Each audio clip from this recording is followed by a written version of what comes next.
We're big fans of the Mazda 3 here at Carbuyer, which bodes well for this car, the Mazda 3 Fastback.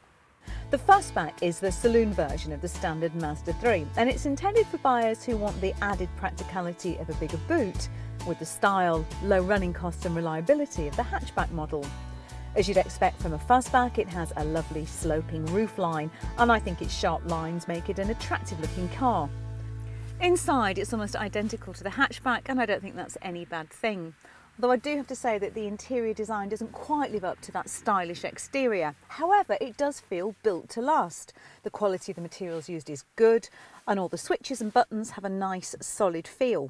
The seat's comfortable, there's loads of adjustment in the steering wheel, and plenty of storage spaces allowing you to keep all your bits and pieces out of the way. There's also a really well-equipped extras list which allows you to spec away to your heart's content. Now, one thing I really do like about this car is the infotainment system. MDZ Connect is Mazda's all-new connectivity system, and it offers far more than just your average Bluetooth and iPod connections. You can download an app for your smartphone which lets you access internet radio, podcasts and social media, which is all delivered to this 7-inch screen. The system is described by Mazda as being future-proof. It has an ever-growing range of services and apps, and whilst it does take a bit of getting used to get the most out of it, it is a fantastic system once you've got your head around it. It may be high-tech, but the Fastback also offers plenty of practicality. The 419-litre boot isn't class-leading, but it looks pretty big to me, and it offers 55 more litres of space than the hatchback. And if you need any extra, you can always fold down those rear seats.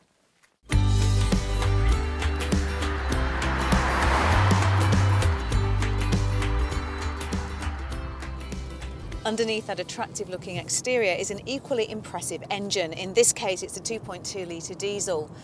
It's extremely quiet, but it packs plenty of punch, so much so that you could be forgiven for confusing it with the petrol version.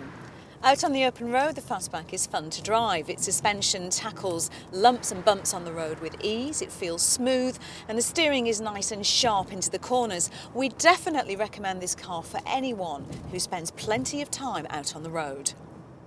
Not all of the engines available with the hatchback version of the Mazda 3 are available in the Fastback, so your choices are limited to the diesel and a powerful 2-litre petrol, which can go from 0 to 62 in 8 seconds with the manual gearbox or 10.3 seconds with the automatic. We recommend the diesel if you expect to do high mileage in your car, as it's quiet on the motorway and will keep running costs to a minimum. But beware, because selecting the automatic gearbox with the petrol engine means that fuel economy drops and CO2 emissions rise, which bumps up the road tax significantly to £110 a year. And being over-generous with the spec list can quickly bump the price up, making the Fastback quite a pricey option. The lower spec models definitely offer better value for money. Also worth considering is the rear seat room. It's not terrible, but it's definitely less than the hatchback, which in turn is less than the Volkswagen Golf. One thing Mazda does score highly on is happy owners. According to the 2014 Driver Power Owner Satisfaction Survey, Mazda came 8th out of all the major manufacturers. If you're interested in the Mazda 3 Fastback, then why not take a look at the Audi A3 Saloon or the Seat Leon?